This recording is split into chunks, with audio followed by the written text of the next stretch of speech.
I read this, and it like seemed like there was no way it could possibly be accurate. Freshman year of high school, 6'3", 140 pounds, to senior year, 6'7", 270 pounds?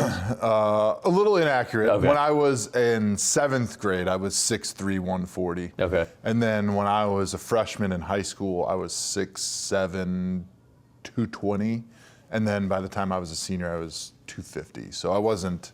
I mean, that's still like 80 pounds in 2 years, right? Well, no, so 140 7th grade, to 220. 7th grade 7th grade to 9th grade. to 9th like, grade. So so 80. Yeah, you're right. Yeah, you're right. I mean, yeah, I grew fast in puberty.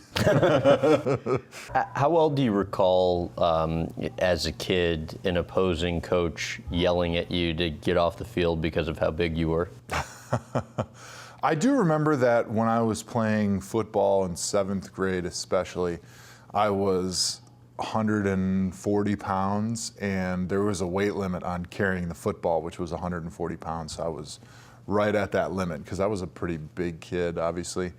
And I was a fullback at the time, so I would carry the football, and then, of course, the opposing coach would always be screaming that, he's too big, weigh that kid, and I didn't really hear it, but I think my parents did, and our friends that would come to the game, and I think they took offense to it. How often would you hurt kids because of your size when you were playing goalie in soccer?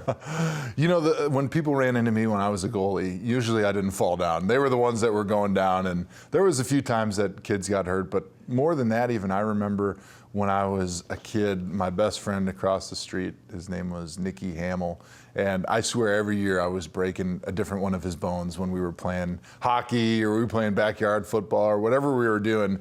He was always getting the brunt of it because I was so much bigger than him, and we would always try to duke it out, and he always ended up on the losing side. And I felt really bad because I broke his collarbone, I broke his finger. I mean, there was all sorts of injuries for that poor kid. What did his parents say? I don't remember, but I think his parents said something like, maybe we shouldn't play with that Thomas kid anymore.